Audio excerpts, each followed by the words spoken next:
오늘부터 우리가 신명기의 말씀을 살펴봅니다. 그래서 신명기는 모세가 모압 평지에서 선포한 하나님의 말씀이라고 되어 있습니다. 그래서 이스라엘 백성들에게 하나님 말씀을 선포함으로 내일에 대한 기대를 얻게 하고 또 들어갈 젖과 꿀인 땅에서 장구하게 평안하게 잘 살 수 있는 하나님 말씀을 주는 것입니다. 눈이 내리고 있는데 비와 눈이 내리는 것은 이 땅에 초목들이 잘 자라게 하고 뿌린 씨앗이 물이 있어야 자라나서 열매를 맺죠. 그래서 이사야 55장 10절 이하에 보면 이는 비와 눈이 하늘로부터 내려서 그리로 되돌아가지 아니하고, 비와 눈이 내렸는데 그대로 돌아가면 무슨 효과가 있겠습니까? 땅을 적셔서 소출이 나게 하며 싹이 나게 하며 파종하는 자에게 종자를 주며 먹는 자에게 양식을 줌과 같이 내 입에서 나가는 말도 이와 같이 헛되이 내게로 되돌아오지 아니하고 나의 기뻐하신 뜻을 이루며 내가 보낸 일에 형통함이니라. 하늘에서 비와 눈이 내리는 것은 땅을 적시는 것입니다. 그래서 초목과 곡물이 자라나게 하는 것이고, 하나님의 말씀은 우리 마음에 뿌려지는 것입니다. 예수님께서도 씨 뿌리는 자의 비유를 통해서 뿌리는 자가 나가서 뿌릴새 더러는 길가에, 더러는 자갈밭에, 가시덩굴에, 더러는 옥토에 뿌려짐에 옥토에 뿌려진 것은 30배, 60배, 100배로 결실하였다고 말씀합니다. 하나님의 말씀이 길가에 있는 우리 마음과 같이 뿌려지면 새들이 와서 그것을 다 집어먹고 마귀가 그것을 말씀을 뺏어간다는 것입니다. 아무 유익이 없어요. 하나님께서는 그 말씀이 우리 마음에 뿌려져서 효과를 발휘하고 꽃이 피고 30배, 60배 결실하기를 원하시는 것입니다. 하나님의 말씀을 받아들임으로 그 말씀을 통해서 하나님의 위대한 역사를 드러내는 성도 여러분 되시기를 주님 이름으로 축복합니다. 그래서 하나님께서는 신명기의 말씀을 주셨는데 요단 저편, 젖과 꿀인 땅이 아니라 요단강 건너편에서 모세를 통하여 주신 말씀이라는 것입니다. 그래서 모세는 젖과 꿀인 땅으로 들어가기 전에 그 땅이 젖과 꿀인 땅이 되어서 너희가 정말로 행복하기 위해서는 무조건 그 땅에 들어가서 농사짓고 사는 것만으로 일이 해결되는 것이 아니라는 것입니다. 하나님의 말씀을 붙잡고 그 속에 들어가 살 때 진정 행복하게 살아갈 수 있을 뿐만 아니라 그 땅에서 쫓겨나지 아니하고 영원토록 오래 살 수 있게 된다는 것입니다. 하나님의 말씀이 마음에 심어져서 이 세상의 모든 풍파를 다 이기고 승리하는 성도 여러분들이 되어야 될 줄로 믿습니다. 그래서 이 신명기는 원래 말씀들이라는 그런 책 제목으로 붙이는데 신명기 첫 제목이 엘레 하 너바림 그렇게 되어 있습니다. 엘레라는 것은 these, 이것들은, 하 네바림은 말씀들이다. 그래서 이는 말씀들이라는 말씀.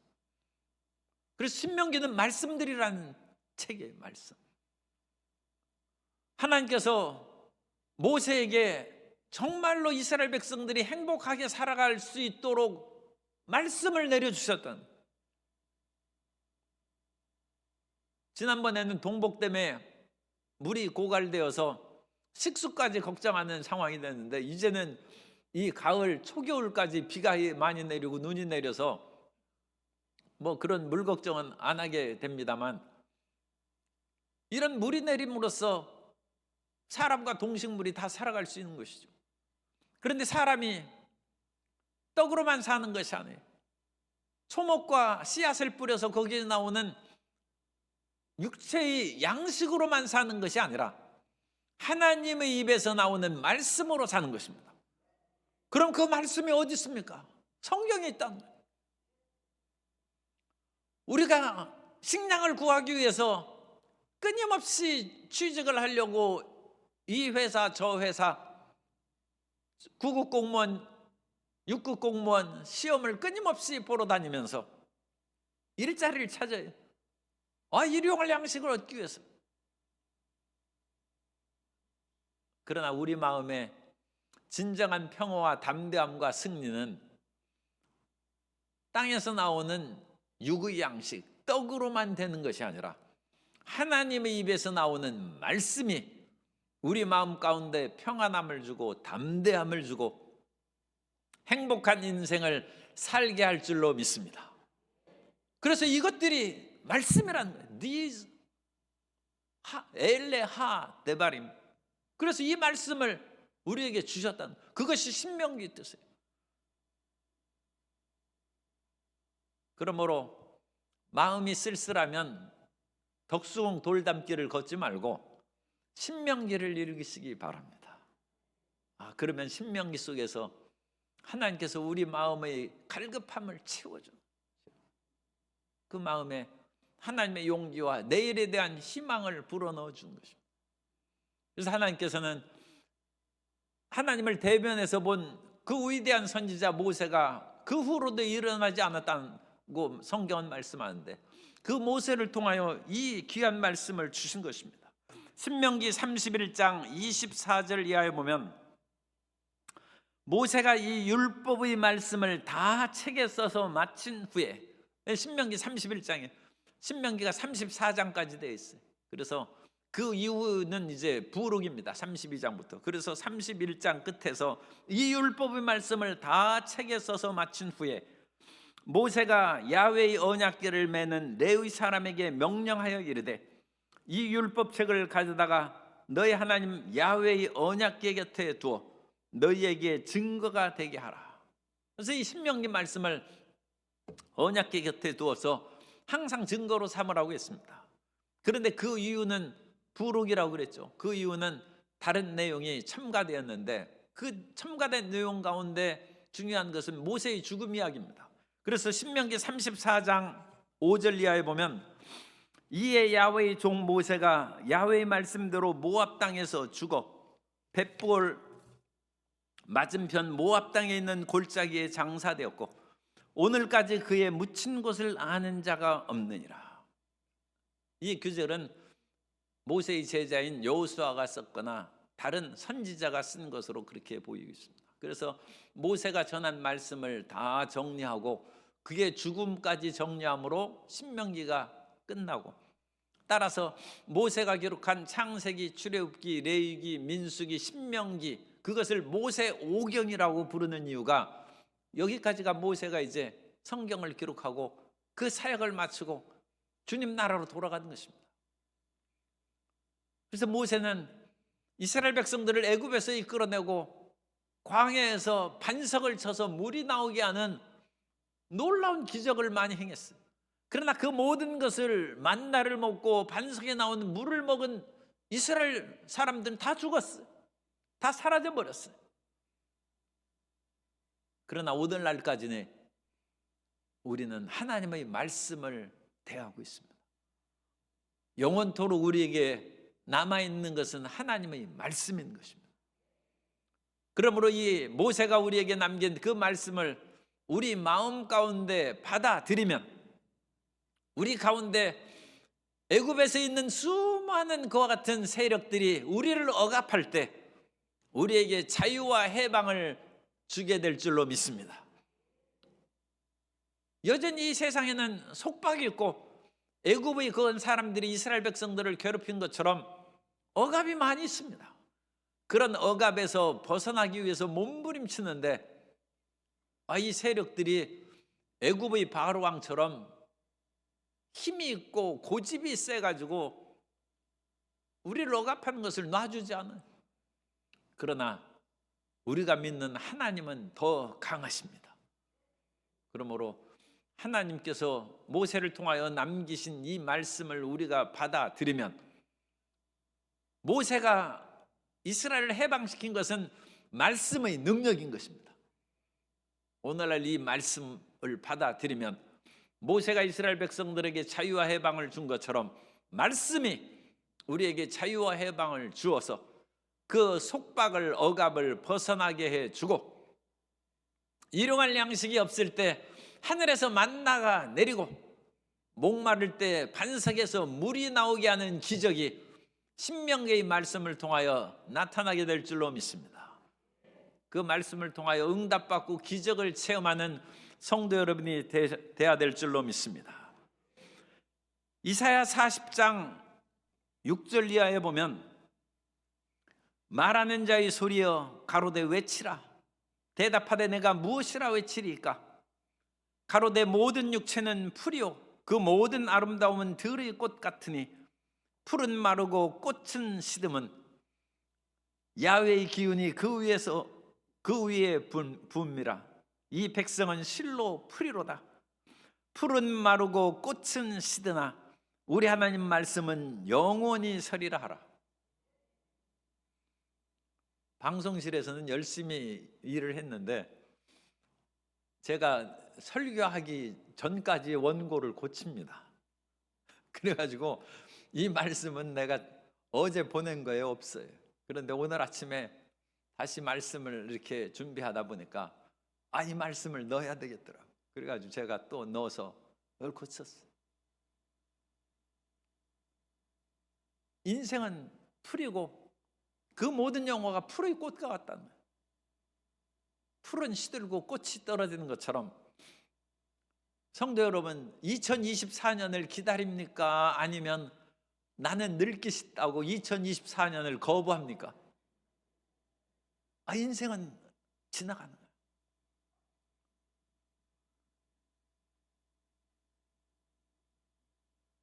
참 그런 얘기는 사람이 자기 딸을 보면 나도 옛날에는 저처럼 피부가 곱고 이뻤는데 그런 생각을 할 수가 있어요. 그래서 딸이 없는 게 나아요. 안 보면 그냥 자기가 늙는 줄을 몰라. 그러나 복은 안 복은 인생의 영화가 풀의 꽃과 같다. 그러나 우리에게 영원토록 있는 것은 하나님의 말씀입니다. 그러므로 육체의 낡아짐으로 인하여 슬퍼하거나 애통하지 말고 내 속에 하나님의 말씀이 얼마나 깊이 새겨져 있고 힘들고 어려울 때 하나님의 말씀이 나에게 용기와 힘을 주는가, 그것을 생각하시기 바랍니다. 그 말씀을 가진 자는 영원토록 기쁨 가운데 살아가야 될 줄로 믿습니다. 이스라엘 백성들은 3400년 전에 모세가 준 이 말씀을 듣고 사라져버렸어요. 광야에서 첫 세대는 다 죽고 그 다음 세대가 이루어졌어요. 자기들도 생각해 보면 모세도 죽고 아론도 죽고 다 죽는 것입니다. 그럼 모세가 죽기 전에 신명기 말씀을 주고 자기는 떠나는 것입니다. 그러나 모세가 남긴 말씀을 오늘날까지 남아있는 것처럼 우리가 영원토록 남아있고 희망을 갖고 살아갈 것은 하나님의 말씀입니다.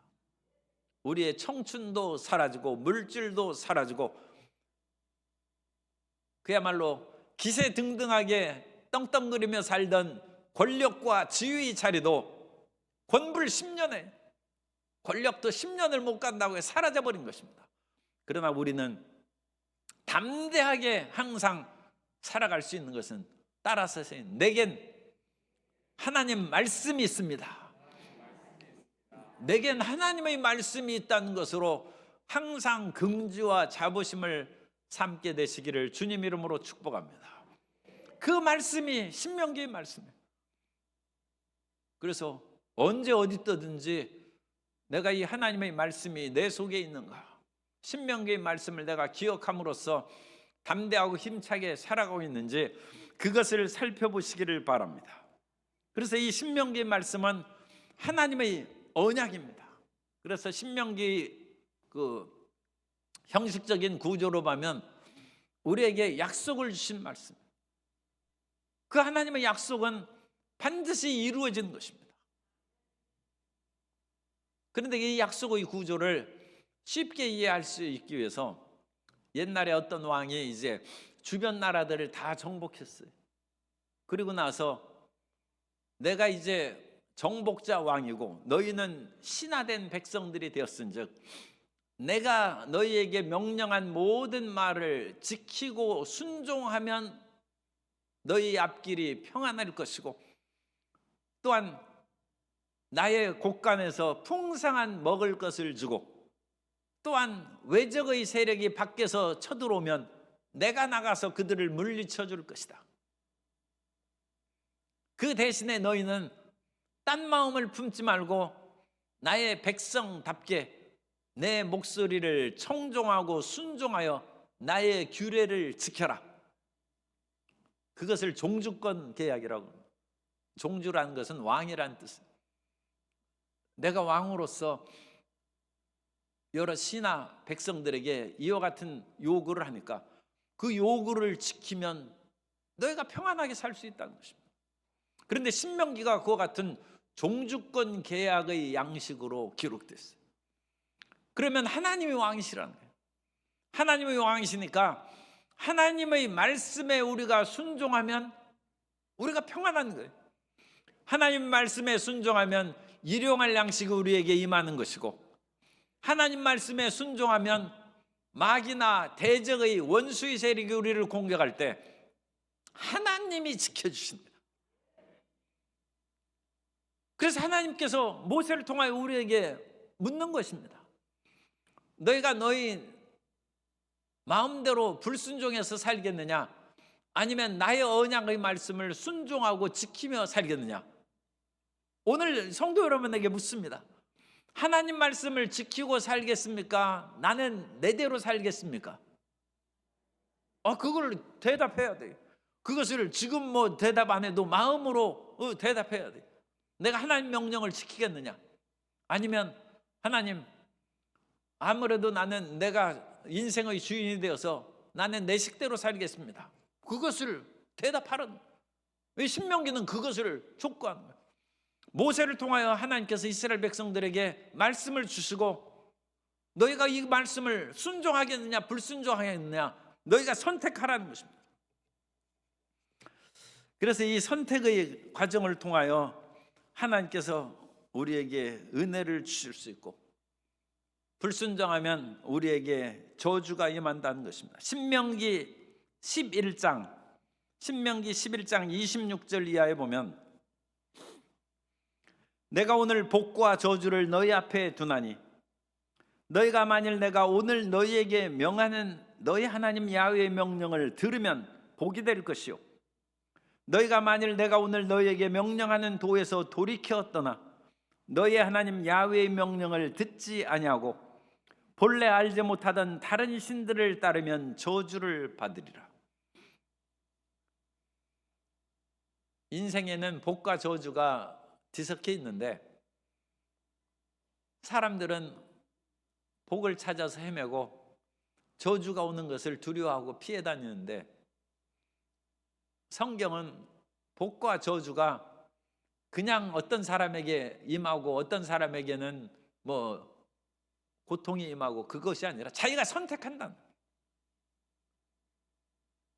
복을 선택한 사람이 있고 저주를 선택한 사람이 있다.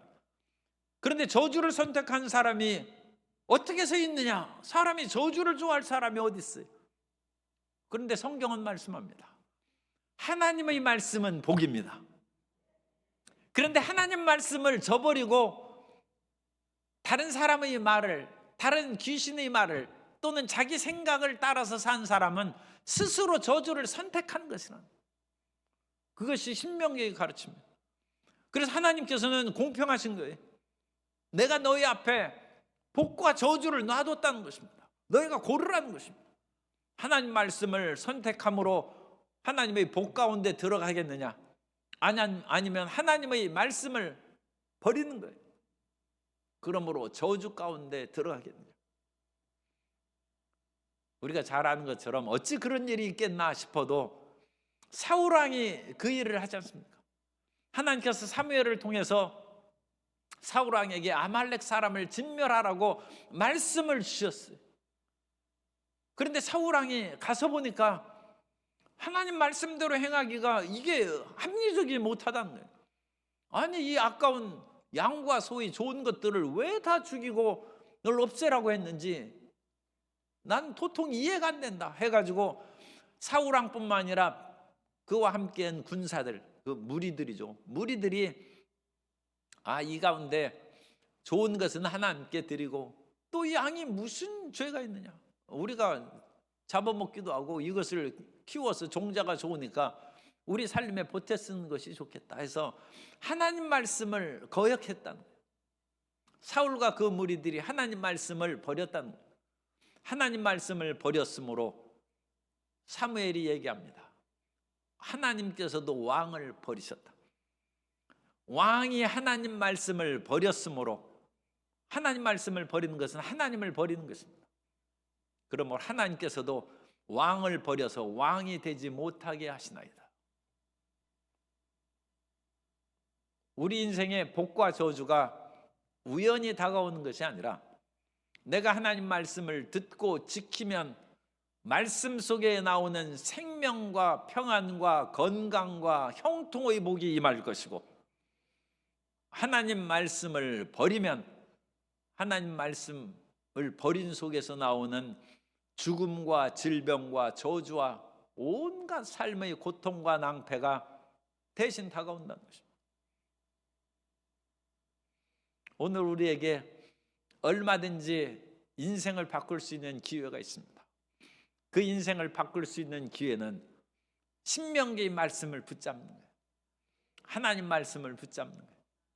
그 말씀을 붙잡으면 2024년이 복의 해로 다가오는 것이고, 그 하나님 말씀을 버리면 그것은 복과 저주의 이중적인 언어가 있으니까 그건 저주를 선택한 거예요. 자기가 자기 스스로 멸망의 길을 선택한 것입니다. 그 하나님께서는 이와 같이 언약을 주셔서 우리 길을 이끌어 가시는, 우리가 언약, 약속을 맺자는 거예요. 너희가 택하는 대로 내가 실행해 주겠다는 것입니다. 뿐만 아니라 신명기는 세 단계의 그런 말씀으로 기록되어 있는데, 하나는 과거의 그 모든 이스라엘 백성들의 역사에 대해서 1장부터 4장까지 기록되어 있고, 그 다음에는 현재적인 삶에 대해서 오늘날 너희가 하나님의 말씀을 잘 기억하고 주의 말씀을 순종하도록 현재적 명령을 기록하고, 더 나아가서 이 말씀을 잘 지켜 살면 너희 미래가 찬란하게 전개될 것이다 하는 과거와 현재와 미래의 세 단락을 가진 모세의 설교로 구성되어 있습니다. 그걸 우리가 오늘날 우리 삶에 적용시켜 보는 거예요. 내가 하나님 없이 내 맘대로 살았을 때 내 과거가 어땠는가, 그걸 한번 살펴보는 거예요. 이건 참 자세히 살펴보라고 해야 되는데, 하나님 없이 살던 과거가 좋았다는 사람 있어요? 또 그런 사람이 있을 수도 있어요. 그냥 엉겁결에 손 들고 왜냐하면 지금 하나님 믿고 사는데 몸도 아프고 자식도 죽고 직장도 잃어버리고 생활도 힘들고, 그런데 예전에 하나님 없이 살 때는, 그때는 아직 뭐를 모르는 때지만 어쨌든 먹을 것이 있고 삶이 여러 가지 상황이 나았기 때문에 그때가 오히려 더 낫지 않았을까, 그렇게 생각하는 사람도 있을 수 있습니다. 그런데 모세는 이스라엘 백성들에게 과거에 가장 혹독하고 고통스러운 것을 얘기한 거예요.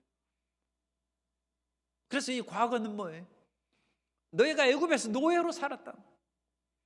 그리고 그 노예로 살면서 이스라엘 백성들은 자기 자식을 낳아도 아들을 키우지 못하고 나일강에 던져넣었어요. 오늘 우리 과거가 아무리 좋았다 할지라도 그것은 하나님이 없는 세계고 죽으면 멸망받는 세계고 죄책과 정죄의식에 살아가는 그 때입니다. 그 죄악의 세상에서 다른 여러 가지 여건들이 좀 평안하고 안전하게 보였다 할지라도 그건 죄 짓고 살아가는 그 인생에 불과한데, 그 과거를 우리가 실상을 깨달아야 돼. 그러나 오늘날 우리가 예수님을 믿음으로 말미암아 우리는 영원한 생명을 얻었고 구원을 얻었고 하나님의 나라에 들어갈 수 있는 자격을 얻게 된 줄로 믿습니다. 그러니까 이 죄악에서 벗어난 그 기쁨과 감격을 우리 마음 가운데 생각할 수 있어야 되고, 나는 결코 애굽으로 돌아가지 않겠다는 그 마음의 깨달음이 있어야 돼. 그런데 이스라엘 백성들은 과거에 애굽에서 그와 같이 온갖 고통을 당하면서 살아왔는데, 가나안을 정탐하고 와서 그 전쟁의 위협이 다가왔을 때 이스라엘 백성들은 어떻게 생각했어요? 차라리 우리가 애굽으로 돌아가는 것이 낫지 않느냐, 과거로 돌아가자고 했어요. 하나님께서 분별력이 없고 그야말로 배은망덕한 것이죠. 하나님께서 10가지 재앙을 통하고 홍해를 가르면서까지 그들을 건져낸 그 하나님의 은혜를 헌신짝처럼 버리고 과거가 낫지 않느냐, 애굽으로 돌아가지 않은 사람들은 광야에서 40년 동안 다 죽고 말았다.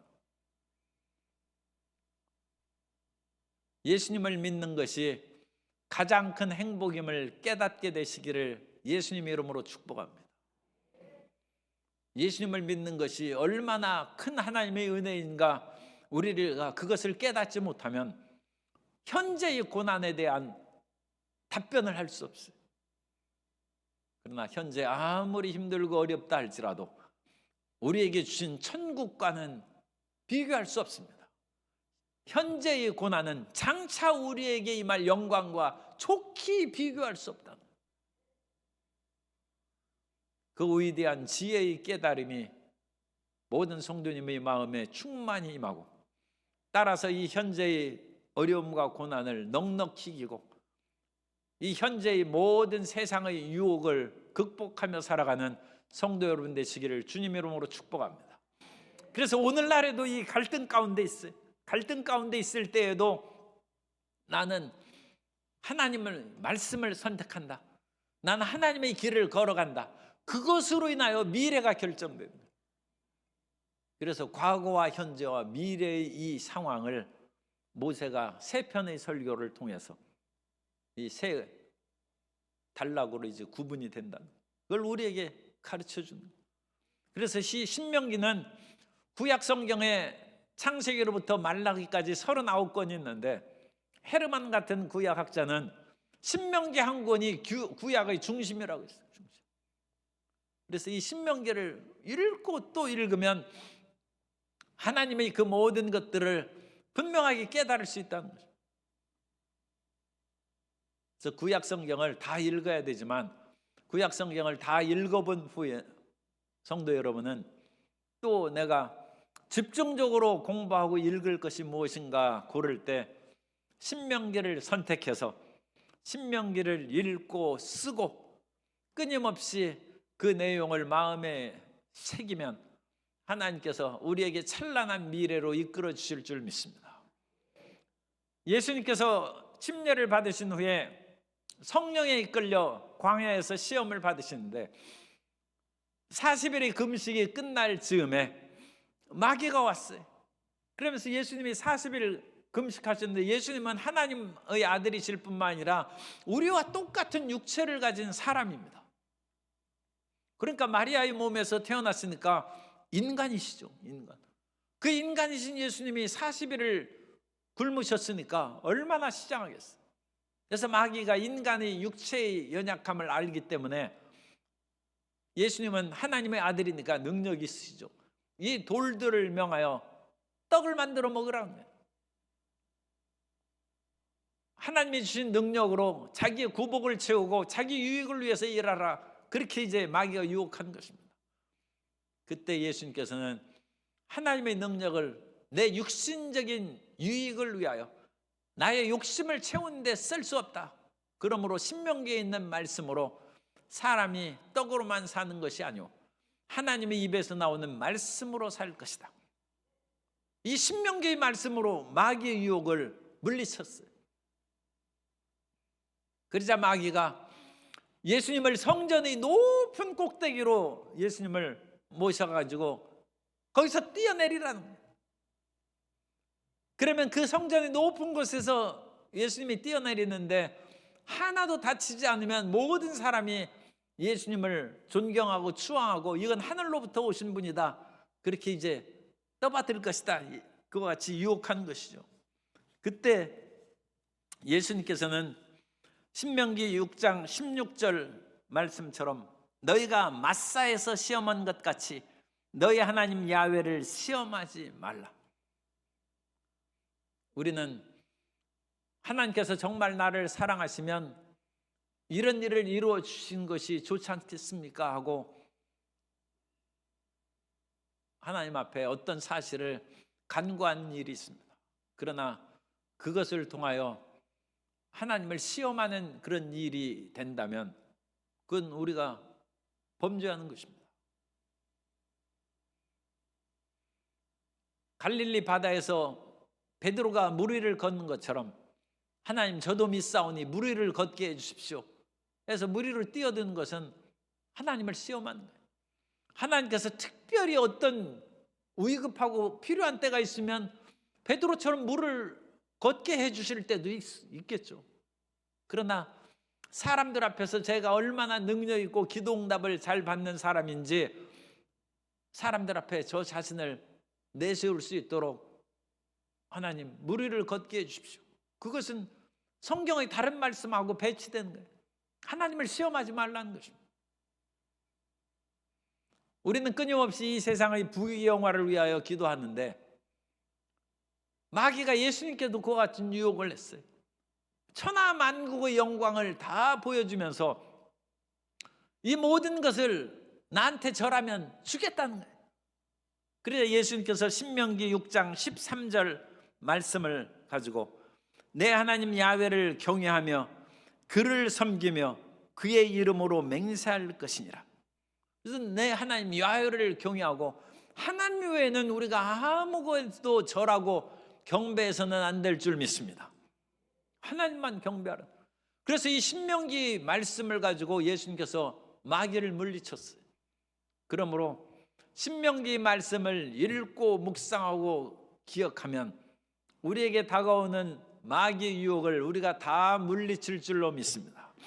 끊임없이 우리 마음 가운데는 육신의 정욕이 다가오고 안목의 정욕, 이생의 자랑이 우리에게 끊임없이 다가와서 우리를 흔들어대는데 우리를 흔들릴 때 흔들리지 않도록 붙잡는 것은 우리의 의지력이 아니라 성경 말씀을 기억하고 하나님 말씀을 붙잡는 의지, 그때는 의지가 필요해요. 하나님 말씀을 붙잡으면 말씀이 능력이 나와서 우리를 흑암의 세력으로부터 건져낼 줄로 믿습니다. 그러니까 이 중요한 신명기 말씀이 있어요. 오늘 1층에 가면 로비에 성경 쓰기 대회에 참여한 분들이 성경 쓴 것을 거기에서 기록해 놨는데 새해의 놀라운 꿈과 비전을 얻기 위해서 신명기를 또 성도 여러분이 쓰면 좋겠어요. 2024년에도 우리가 제11회 성경 쓰기 이제 대회 읽기 뭐 그런 것을 전개할 것입니다만 그때는 또 우리 행사에 참여하는 것이고 지금 당장 하나님 말씀을 쓰고 내가 응답받기를 원하는 분은 오늘부터 신명기 말씀을 쓰시기 바랍니다. 제가 성경 쓰기 대회를 이와 같이 10회 전개하면서 성도님들 보고만 쓰라고 하고 나도 써야 되겠다 싶어가지고 그 영어 성경으로 그렇게 이제 썼어요. 그런데 우리가 기도하면서 끊임없이 응답을 원하는데 새삼스러운 놀라운 하나님의 역사가 나타나. 다니엘서를 쓰면서 하나님의 응답이 나타나는 거예요. 여러분 기도 응답을 받기 위해서 성도 여러분 어떻게 합니까? 1시간 기도합니까? 2시간 기도합니까? 철야 기도합니까? 금식하며 기도합니까? 그래도 하나님께서 어떤 응답을 주시고 마음 가운데 세미한 음성을 들려주시죠. 성령의 인도하심이 우리에게 나타나는 줄 믿습니다. 그런데 성경을 쓰면 그 응답이 금방 나타나요. 그래서 성경을 쓰다 보면 내 마음의 기도 제목에 대한 그 응답의 말씀이 마음 가운데 떠오르는 거예요. 그래서 여러 번 그와 같이 성도님들의 그런 중보기도의 응답을 받고 내 마음이 답답하고 힘들 때에도 다니엘이 답답하고 사자굴에 던져지고 온갖 위험을 당하는 그런 내용을 쓰면서 두려워 말라, 내가 너와 함께한다, 하나님이 지키고 돌보신다는 그 마음이 마음속에 딱 다가와가지고 힘이 생겨요. 말씀이 힘인 거예요. 말씀이 그냥 단순히 말씀을 믿는 것이 아니라 그 말씀을 딱 할 때 속에서부터 그냥 배짱이 생기고 힘이 딱 생기는 거예요.